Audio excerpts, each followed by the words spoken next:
Here's my step-by-step process for actually switching music distributors, which I've done myself a whole bunch of times. This migration process is really important so that you don't feel overwhelmed, you have a process in place, and then 3, so that you don't lose your streams. Free download, but I'm gonna give you a checklist. I'm also gonna give you a tracker. I gotcha. You clicked on this video because you're thinking about or in the process of switching music distributor. I got you covered, and I'm going to give you a free download that summarizes what we talk about. This is the deep dive, but I'm going to give you a checklist. I'm also going to give you a tracker, which you need. I hope you're super excited. Give this video a big thumbs up, and let's jump into it. So why switch distributors? Look, you're thinking about it, you're in the process, right? And it's usually because of like 3 things. In my experience, 1, bad customer service. There was a problem of some kind, right? You got an initial rejection of your song. Something got taken down. You got locked out of your account. And you're just trying to get some kind of response and you're not getting a response. Bad customer service. Bad contract terms. So on the channel, we go through the contracts you guys sign. They're called terms of service. And sometimes the terms are just deal breakers. If that's the case, you don't want to work with that company anymore. And then also, you might get a better deal. I had an artist reach out to me literally yesterday and say, hey, thinking of switching? No real reason, but I'm looking for a better deal. So I'm going to give you some pro tips as we go through this if you are considering switching, because maybe we can negotiate something a little bit better for you. So here's my step-by-step process for actually switching music distributors, which I've actually done myself a whole bunch of times for my own music. I'm a creative, but then also for my clients and clients of different sizes. We've done this when we've had clients who have something like 10 to 50 million streams a month. So we've had some big boys, we've had some smaller catalogs. And so this migration process is really important so that 1, you don't feel overwhelmed, okay? 2, you have a process in place, and then 3, so that you don't lose your streams. If you have some great numbers, right, we don't want to have that all mess up. So step by step, let's go through it. Step 1, you have to just determine if you can move your music catalog. So I mentioned, right, the terms of service for your distributor. The good news is that you may have gotten an actual contract that you signed, let's say through DocuSign, something like that. But if you just search on Google and you go, for example, DistroKid distribution agreement, right? DistroKid terms of service. You can find it through Google. But the point is, go and look at your contract and you have to determine when you can terminate. Sometimes you can literally just take your music off the music platform anytime. And it will say that in the contract. So that's why you're going to go and check. Here are some key things you need to look out for. And you can search the document or the webpage. Look for the words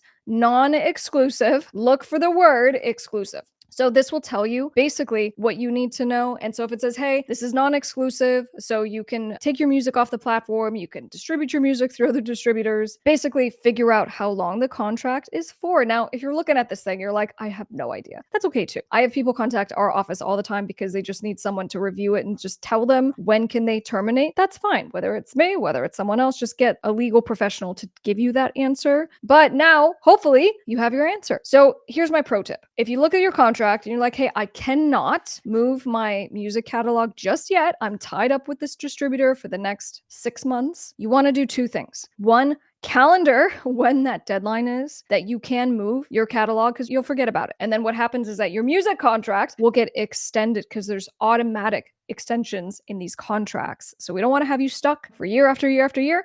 Calendar it. And then number 2, you have to usually send notice to your distributor and let them know that you're canceling. And sometimes there's a little workaround. If you go into your account and in your dashboard, it will literally just allow you to like delete your stuff. So you take it off of distribution. There's other options. So that's why I want to make sure just to mention all of them. But then here's the thing. Step 2 is going to be creating a transition plan, because based on the timeline of what I just said, if we go, okay, we can get your music catalog transitioned, let's say in 3 months, leading up to that, what are the things we need to do? Because this is what happens when you leave your current music distributor and you no longer have an account with them. You don't have an account with them. You can't get access to, for example, your royalty statements. And a lot of you end up needing your statements and you never saved them. It could be for all kinds of things. Maybe someone makes you an offer, right? And they go, hey, I want to do a deal with you. I'm trying to figure out your royalties. How much have you been paid? You have to actually give your statements. The point just being, in your transition plan, you're going to set a timeline.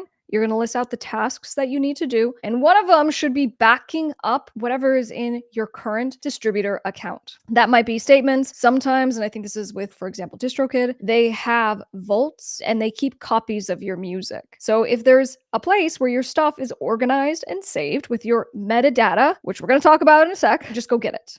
before you lose access. If you're needing legal help, feel free to reach out to Delgado Entertainment Law, which is my firm. We offer free case evaluations with our case managers. So just meaning you don't have to make any kind of commitment. We'll just see how we can help you. Feel free to call us. You can text, you can email. We look forward to hearing from you. Step 3, prepare your tracks and metadata. All right, we're going to dive into this, but if you haven't subscribed, subscribe right now because this channel is dedicated to you and your music career. That's it. So subscribe. All right, so metadata. When we say metadata, it's like the codes that are connected with your music. So you have your actual music files. You need those. If we ever transition your music catalog from Distributor 1 over to Distributor 2, we need the actual music files. We need them to be high resolution, not MP3s if possible. Try to have waves. And then each distributor has technical specifications. Like it has to be a wave or a FLAC file and it has to be 16-bit, 44.1 hertz. The point just being, Google it, and it will come up for the distributor you're going to work with. So basically have your tracks, save those, organize, but then also get the numbers. You get it from your music distributor. The ISRC, I need to burn this into your brain right now. It's this important. The ISRC is the International Standard Recording Code. It's like the barcode for your music. So if your music is distributed right now, it's on Spotify, right, through TuneCore, and the number is associated with your plays, with your streams. So when you jump ship and you go to a new distributor, if you just upload the music again, distributors will assign a new barcode. And they just do that automatically. They're like, oh, it's a new song. They'll just assign it. So you have to make sure that you make a note of what that ISRC number is so that when you upload it, you go, hey, new distributor, I don't want you to give me a new one. I have the old one. I'm going to use that because if you do that, you retain all of the streams. And that's really good, right? It doesn't really matter how much. Like if you have 1,000 streams, if you have 100 streams, if you have 100,000 streams, like retain them. And you do that with the ISRC number.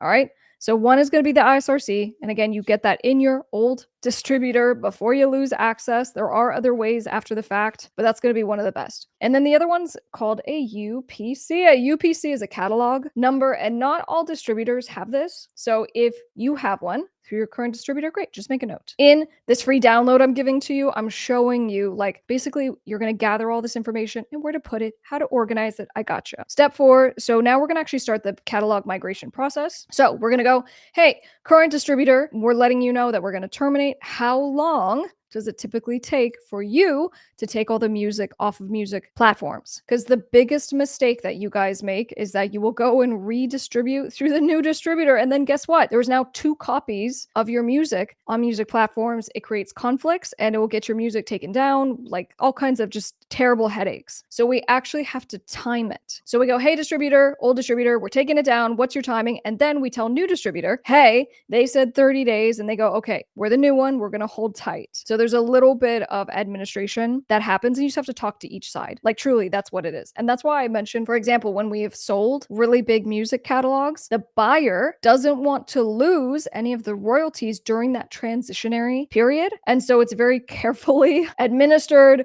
We talk everyone through it. Where are we at every single day? And you care about your music catalog that much. So you will do the same. So we're coordinating. And then lastly, step 5, we're going to do all the final stuff, which is like legal, administration. Now, here's the thing. There's terms of service for the new music distributor that you're distributing through. We really should have looked at the distributor terms before you decided to make this huge transition. And it's not just the contract, but that is a very big piece of this. It's also, what are they charging you? What percentage are they taking of your royalties, right? What kinds of problems could you run into? Take a peek at their terms, okay? Before you actually transition. But then it's just stuff like bank account. For your music, have you set up an LLC? And this is a good opportunity for you to go and actually set up an LLC if you haven't, and to make sure that the new distributor is distributing under your LLC, right? So your record label name, right? Your music business enterprise, and that you have a business bank account for your company. So there's lots of good opportunities that come with this, but just giving them the account information, even if it's your personal. All right. So in the free download, let me just show you, because now all the stuff I just said to you is this. So it's going to be your checklist, and just have this anytime you end up doing one of these transitions. So a reminder on all the legal stuff, the track preparation, backing up everything that you have, getting your metadata, and then after that, communicating between the old distributor, the new distributor, and lastly, This is one of the most important pieces, which is it's a metadata tracker. So for example, you want to have your artist name. What's the name of the creative work? When was it released? What's the ISRC? What's the UPC? So I'm going to make sure that you have this in the free download. And for me, after many years, a long time of making music, I have a huge list of my music. And trust me, when I've done these catalog migrations, sometimes I can even get the music distributor by just being like, hey, I have like a million songs that I'm transitioning over to you. Can you help me? And they're like, cool, we just need the names and we need the ISRC and we need the UBC. I'm like, cool, great. Here's my tracker. Just have it. It's something you need either way to just stay organized with, but it's, I promise, gonna save you a whole lot of time. And then I guess final thoughts, if you do need help, feel free to contact my law office, Delgado Entertainment Law. We do this stuff all the time. We can walk you through it, give you some guidance, and I look forward to seeing you on the next one. I'm Tom Music Attorney, Miss Crystal.